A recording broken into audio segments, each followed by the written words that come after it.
Dude, my teddy is in better shape than you are. Well, you're actually really good at this. I love it. You nailed that. Well done.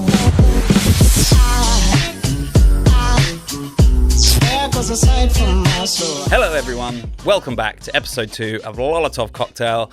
I am your host Geraint, and why do I sound like a This Morning presenter that's doing a wildlife TV show? Thank you so much for all the love on episode 1. Don't tell but I was extremely hungover. Now today, I'm not hungover, which is great. And that's because I'm drinking clean.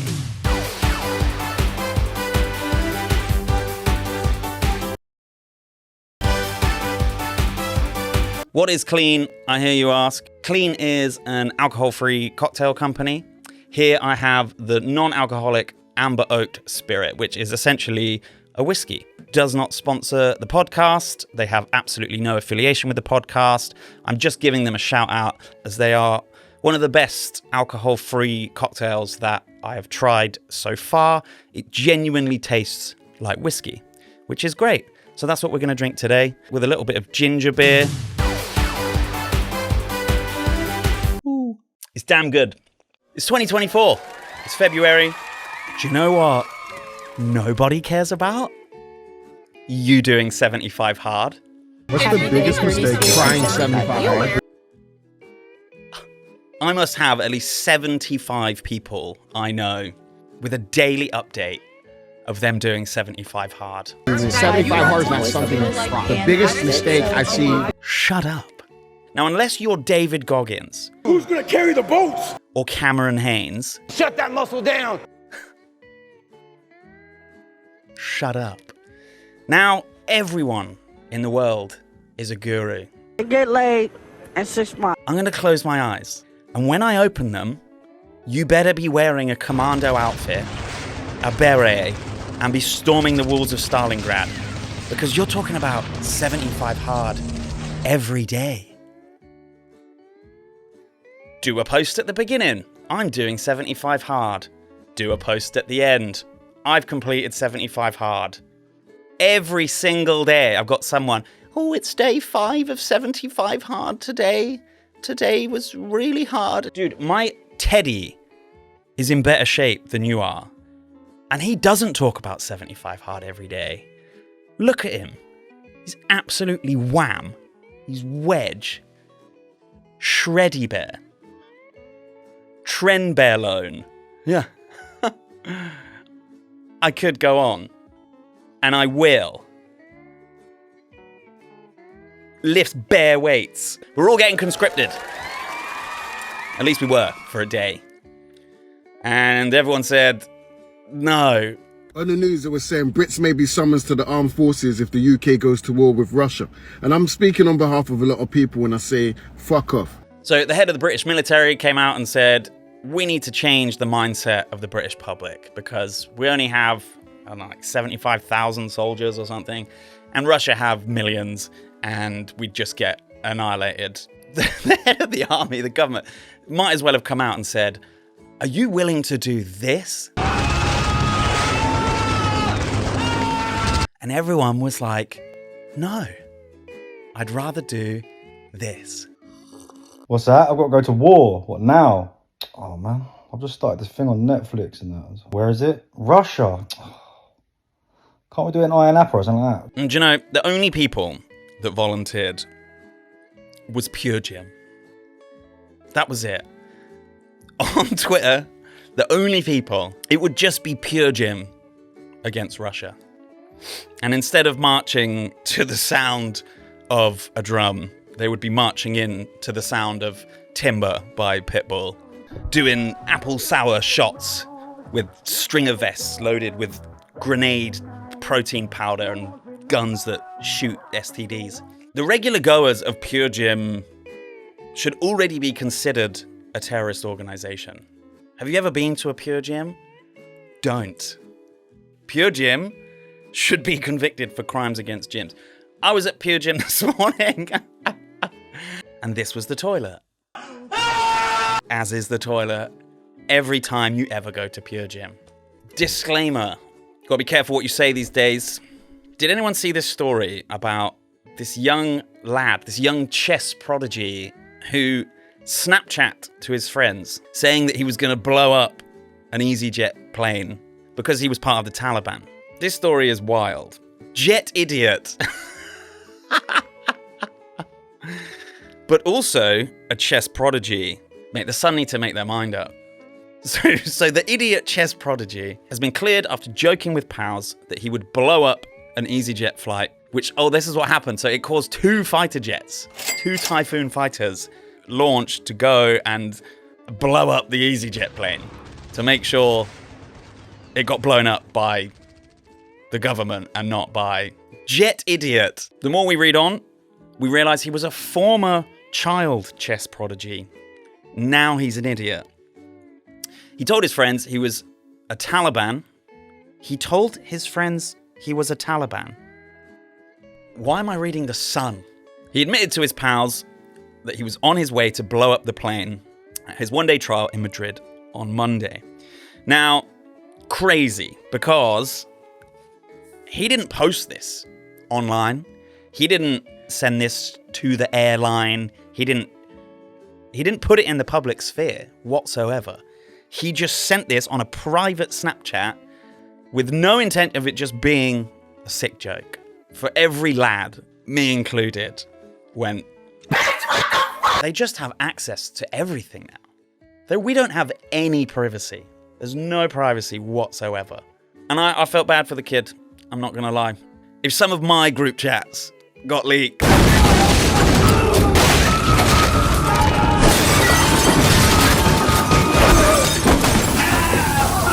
They wouldn't even bother taking me to Guantanamo Bay. A firing squad would just appear outside my flat on a Monday morning when I'm on my way to catch a bus. Some of the things my friends say are hilarious, but you can't repeat them out loud. You can't tell anyone that they said that, and that is the unwritten rule of lads' group chats. The ultimate betrayal. I think you'd have more leniency if you were to sleep with one of your best friend's girlfriends than if you leak the group chat. That's a fact. You'd be like, man, I'm so sorry. Like, I was really drunk and Maria was there and we shagged. We did a shag. It broke my heart. What the hell? If you're like, you sent that really funny thing on the group chat, I showed it to a government official. Dude, I think you should go to jail if you leak a group chat. I think that should be the crime. You should be put in prison. Speaking of jail, Josef Fritzl has been released. Free the guys, man. Free the guys. Josef Fritzl can now be released to regular prison, the court rules, from a psychiatric ward. The 88-year-old Austrian, dubbed the Monster of Amstetten, was sentenced to life imprisonment in 2009 for incest, coercion, and false imprisonment. And enslavement. And negligent homicide of his infant son after keeping his daughter captive in a cellar for 24 years. Free the guys, man. Free the guys. You know how every hardened criminal rapper is like, free the guys, man. Free the guy. Free the guys. Like, the guy will have burnt down a nursery with children inside, or done a genocide, and all of his friends on the outside will be like, free the guy, man. Free the guy, man. It's misunderstood.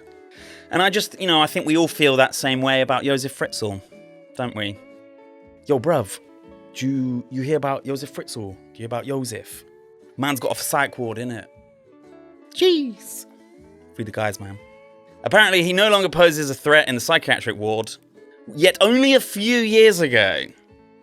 For anyone who doesn't understand sarcasm, he hid his daughter in a basement for 24 years and forced her to have 7 kids, one of which died.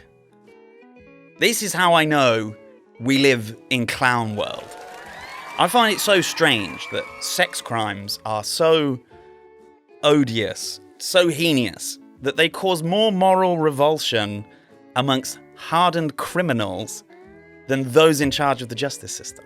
Like, if you're a rapist, or you're a paedophile, or a human trafficker, or happen to just frequent Epstein Island, you get less jail time than some people that have sold a plant that grows in the dirt, or messed up their tax return, or posted something disagreeable online. It's deplorable. Like other crimes, such as crimes against food from Bevo. For those that don't know who Bevo is, he's an influencer from Essex who has been committing crimes against food for a while now. He basically makes these videos of eating food but without chewing. Like, we've nearly lost him multiple times. He's nearly died many, many times on live from not chewing his food. And can you believe it? He's got worldwide recognition. Chris D'Elia. Who's this Bevo guy? Beavis Brandon. Oh, yeah? I'm teaching him well. HS Tiki Toki has a boxing match coming up, which I'm very excited to see. I did enjoy his little scrap in Los Angeles with Zerka.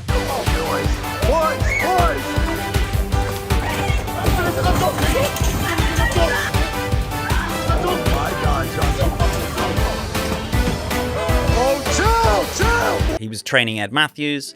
He's been training with Ed Matthews.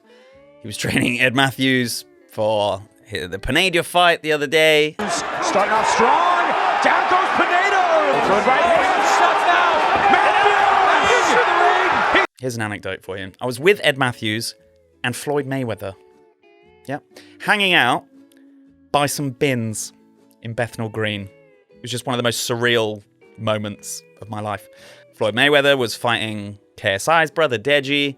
It was in the infamous You're Cool. Big boxing venue in Bethnal Green. All of the VIP section got pushed out the back of the venue. And I thought everyone was just going to get up and leave and their security would escort them away. But no, they were just hanging out the back. Ed Matthews just smoking a spliff next to Tommy Fury. It was like, just Floyd Mayweather. $100 million man. Sat by a bin in Bethnal Green. What other good fights have we got coming up? We have got a monster clash with Francis Ngannou against Anthony Joshua. Shout out to Saudi Arabia, man. Oh, man, thank you. I want to give an actual thank you to His Royal Highness, Prince Abdulaziz bin Turki Al Saud, for fixing boxing. He has fixed the broken world of boxing. And do you know how? Money. I keep having this conversation with people, whether money buys happiness. Does money buy happiness? Yes. It does. It just does. I mean, Google it, right? I'll Google it right now. Does money buy happiness? Here's what the research says. This is for all of you out there that go, no, money doesn't buy happiness. Happiness comes from within. Sure it does. No, happiness comes from family. Sure. I was with my family on the weekend. I was miserable. Does money buy happiness? Some research shows that going from earning less than $20,000 a year to making more than $50,000 a year makes you twice as likely to be happy. The moral of the story is, money is the root of all happiness.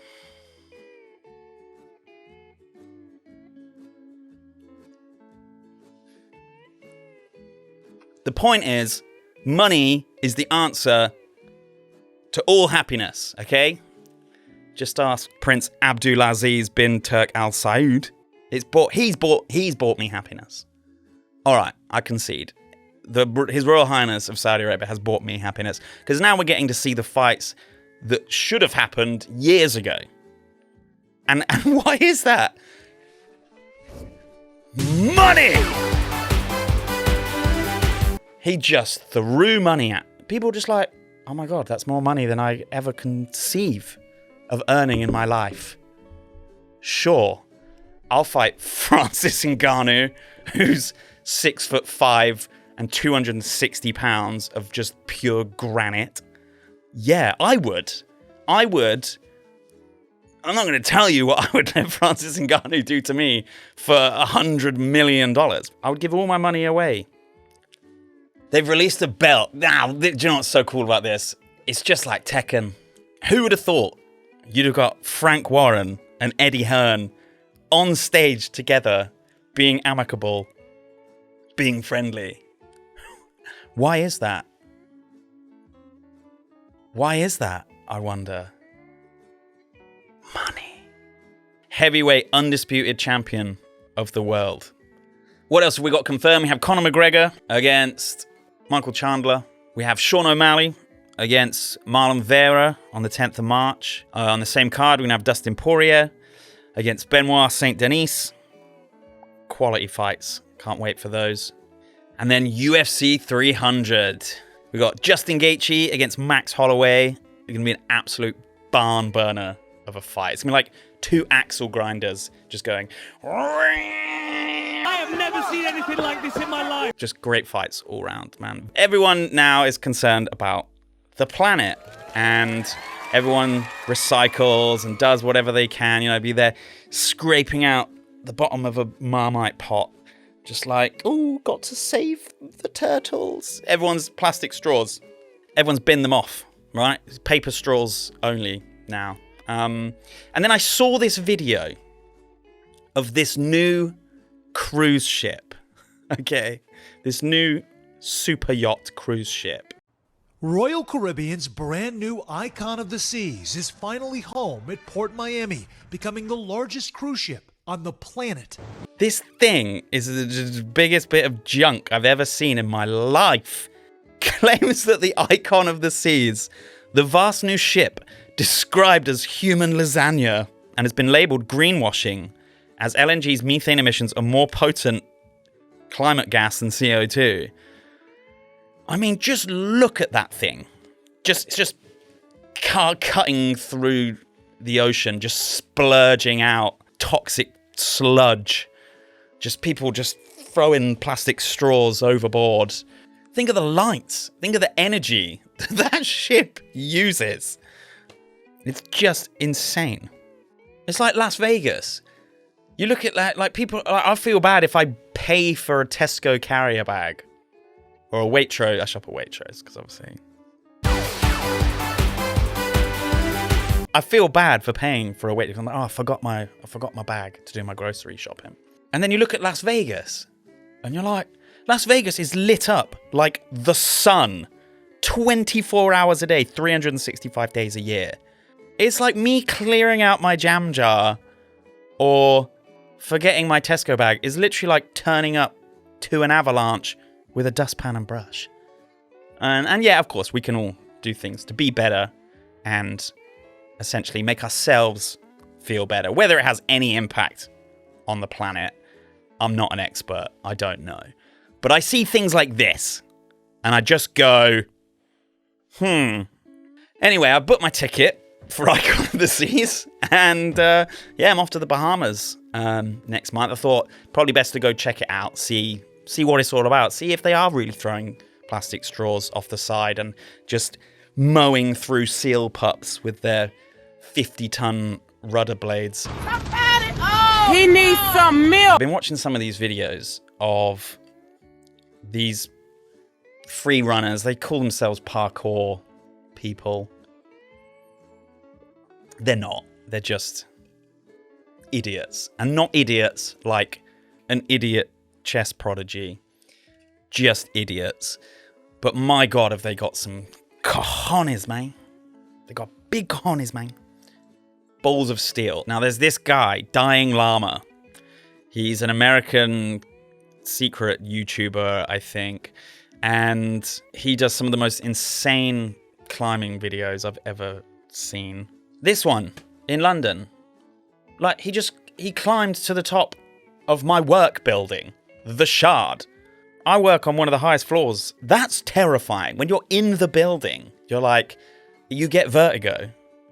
You see a plane come by and you're like, oh, don't know how I feel about that. It's it's a strange feeling being that high in general. Humans, we're not designed to be that high. I mean, and I've been high. I have horrible nightmares about it. I have dreams where I'm at the top of a crane in the little box and it's just swaying. It's just swaying in the wind. And you know, like you get that kind of a laugh and it's like, oh, when is it going to snap? When is it going to go? And my legs go hollow. It's the only way I can describe it. I'm in awe of it. I think it's insane that they do it, but imagine someone's just walking along with a baby. This one here, right? The day that I nearly died. Holy shit. I'm He's on a slippy crane. This is like one of those horrible dreams. It's like a horrible dream that you have, and he's chosen to do this. A slippy crane in the rain in China, 1,000 feet in the air. Is rather educational though. I did learn in one of his videos that bamboo scaffolding is actually safer than steel scaffolding.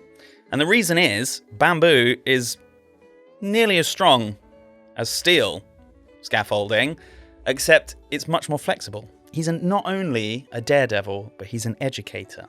And I think I'd rather my kid be doing... Like, what if it was your kid? I think I'd rather my kid be doing that than...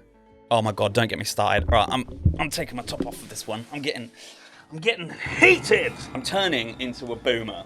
This is what's happening. Now, this started for me. I've always had a tenuous relationship with social media.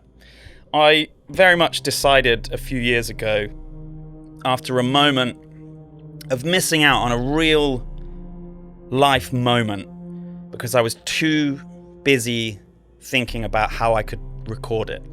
If we're together and we're talking, or we're out for dinner, or we're in the car, any situation where I am with another person and there is a moment in time where I have to think, right? I just have to be present. I would rather die than be on my phone. It's gotten to that stage. It makes me feel dreadful. And I was talking to someone the other day about this, and they were saying that, like, not being on your phone is now considered meditation. Like, you're meditating. There's a phone ringing. What is that? It's bloody Mark Zuckerberg. He's heard me. They've heard me on my Snapchat messages. Great. Thanks a lot. This is where the firing squad's going to walk through the door right now. Where was I? Oh yes, being a boomer. I have started to get so angry about it. And my girlfriend keeps telling me, she's like, you have to not be so angry. Like, I was out recently with her for dinner, and I'm talking away to her, and I look to my right, and I see a couple also out for dinner. The guy is on his phone like this. And she is staring directly at me, and I swear to God, her eyes were screaming like, save me. Save me. You know that, like, help. It makes me so... If you're a man, if you're a fully grown man, and you can't be present, like the gym, for example, right? I was in Pure Gym the other day, and I was on the leg press, so I'm sat, right, and I'm just looking around as I'm, lifting up all of the weights that are on the machine for like 50 reps or 60. I was having a bad day. And every single person in front of me was on their phone. I think people go to the gym to be on their phone. Like, I don't mean they were like in between sets or in between reps. They're like, check in to see, what their wife's doing because they're going somewhere in a moment. I mean, they're just on their phone. They're not even working out. I was like, am I in the Matrix? When ironically, I'm not, and they are. And the reason it makes me so scared, I think the reason I get so hyped about it is because it makes me scared. Because it's like it's an insight into the future of humanity is going to be split. There's going to be the people that are in virtual reality or heavy augmented reality, and then there's those that are old, that are old now, or choose not to, and you're going to feel left out. I felt like I felt lonely in that moment. And I'm not saying I don't use my phone. I use my phone as much as anyone, but at the appropriate times. I use it when there's nothing else in the world left to do. No need to be on it. So another one that bothers me is if I'm with someone and we're watching something, even if it's quite casually, we're watching something on TV, and then they'll just be sat there like, what are you doing? We're watching this together. People used to watch things and then would like talk about, I'd be like, oh my God, whatever. And then they'll be like, oh, what did I miss? What did I miss? Yeah, it's a bit of a bum note, wasn't it? To kind of end on there. I think that's about it for me today. But this feels good. I like it. I like to, it's good to free the guys, man. Free the guys. Thank you for watching. Stay safe. Stay off your phones. And stay classy, London, or wherever you're watching this in the world.